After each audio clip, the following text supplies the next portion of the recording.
पाठ 5 तखत या तख्ता। तखत या तख्ता स्वै जीवनी अंश डॉक्टर महिंदर सिंह रंधावा की स्वै जीवनी आप बीती विचों लिया गया है।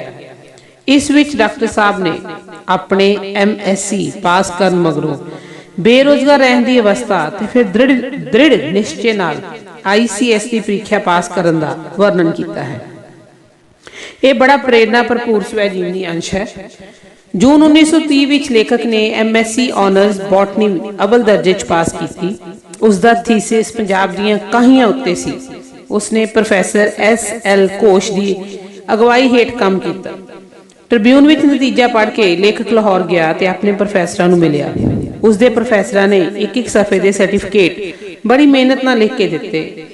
प्रिंसीपल डेनिक्लिफ ने भी उसनूं बड़ा चंगा सर्टिफिकेट दिता। 21 जनवरी 1931 नूं उसने फिर लाहौर जाके कॉलेज के रोल ऑफ ऑनर ते दस्तखत किए। हुण पिंड आके लेखक नूं कुछ सुझदा नहीं सी कि वह की करे। खेतीबाड़ी विच बड़ा डिप्रैशन सी। कणक दा मुल 1.5 रुपये मन सी। जिमीदार बड़ी तंगी कट रहे सन। लोग खेती विच दिलचस्पी लैनी छड्ड रहे सन। इस डिप्रैशन का सनतां ते कित्तियां उपर भी हानिकारक असर सी। नौकरी किधरे नजर ही नहीं सी आ रही। बेरोजगारी की हालत विच लेखक ने सोचा कि वह कॉलेज विच लैक्चरार ही लग जाए। वह अपनी क्लास विच कमजोर मुंडियां खास करके खिडारियां नूं बॉटनी ते जियोलॉजी पढ़ाया करता सी। एक दिन उसने ट्रिब्यून विच पढ़िया कि अलीगढ़ मुस्लिम यूनीवर्सिटी विच बॉटनी के लैक्चरार की जगह खाली है। लेखक ने सर्टिफिकेट दी नकलां ला के उत्थे अर्जी भेज दी, पर कोई उत्तर ना आया। फिर एक जगह अमृतसर खालसा कॉलेज विच निकली। लेखक उत्थों के बॉटनी के प्रोफैसर सरदार चरण सिंह नूं मिलिया। उन्हां दी सलाह मन के वो कॉलेज के करता धरता सर सुंदर सिंह मजीठिया नूं मिलिया। लेखक दे माड़ी माड़ी दाढ़ी आई सी। उसने कड़ा भी नहीं सी पाया होया। लेखक नूं उस दे कुछ मजहबी रंग के सवाल पूछे। लेखक ने अनुभव किया कि मजहबी संस्थावां विच इलम ते अकल दी कोई कदर नहीं। उसने ये भी अनुभव कर लिया कि उसका काम नहीं बनना। निराश होकर लेखक पिंड आ गया। उसने 1925 ईस्वी की घटना याद आई। एक दिन उसने पब्लिक लाइब्रेरी लाहौर विच मुकाबले के इम्तिहानों के पैंफलेट देखे, खास करके ICSE के जनरल नॉलेज के। उन्होंने पढ़ के लेखक नूं ख्याल आया कि वह सारे सवालों के जवाब दे सकता है। उसनूं यह भी पता लगा कि ICSE के मुकाबले के इम्तिहान विच जिहड़े व्यक्ति पहले 9-10 विच आ जाण उन्होंने ट्रेनिंग लई वलायत भेजिया जाता है। लेखक ने सोचा कि उसका पिता तहसीलदार है तो उसनूं डिप्टी कमिश्नर जरूर बनना चाहिए है। सो उसने सख्त मेहनत करने का फैसला कर लिया।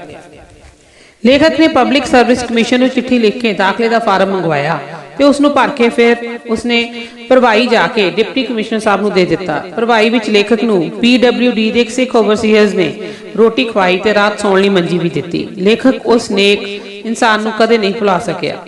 इस तो मगरों 300 रुपये दाखला फीस भेजनी सी, पर लेखक कोल धेला भी नहीं सी। अखीर उसने दिल्ली गवर्नमेंट ऑफ इंडिया के फाइनांस महकमे विच क्लर्क लगे अपने दोस्त नूं दाखला तारन लई खत लिखिया, जो उसने तार दिता।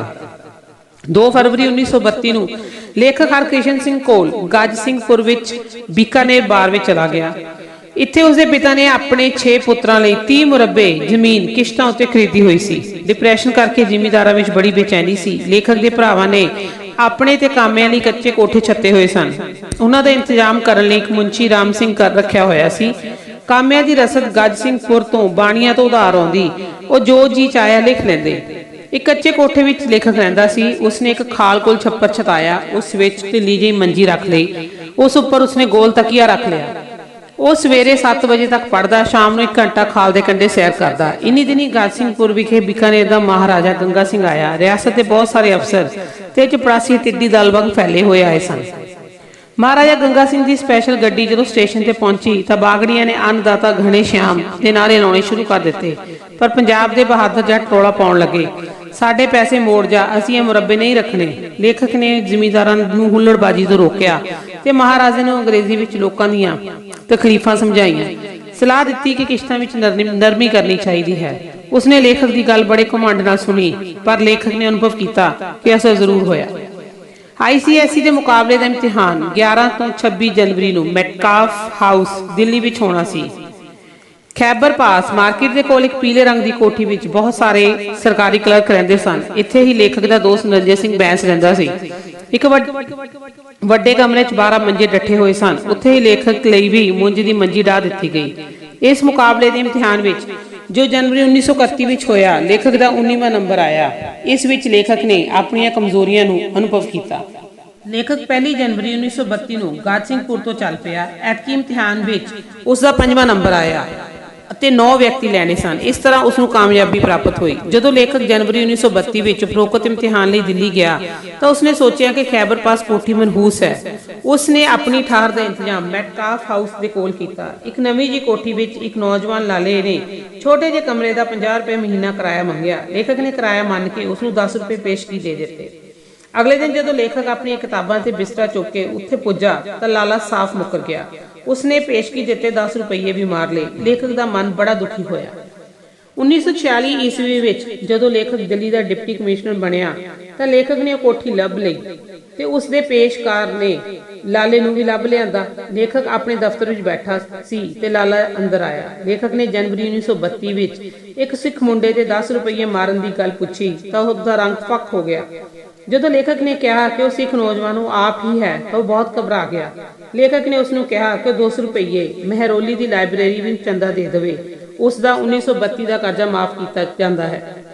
लाले ने तुरंत चंदा दे के अपनी जान खलासी कराई। लेखक दसदा है कि ICSE का इम्तिहान बहुत सख्त सी। महीना भर परचे होए फिर वाइवा होया। ये लेखक इम्तिहान की कठिनाई कई साल ना भुला सकिया। कई बारी उसनों रात नूं इसे इम्तिहान के सुपने भी आउंदे रहे।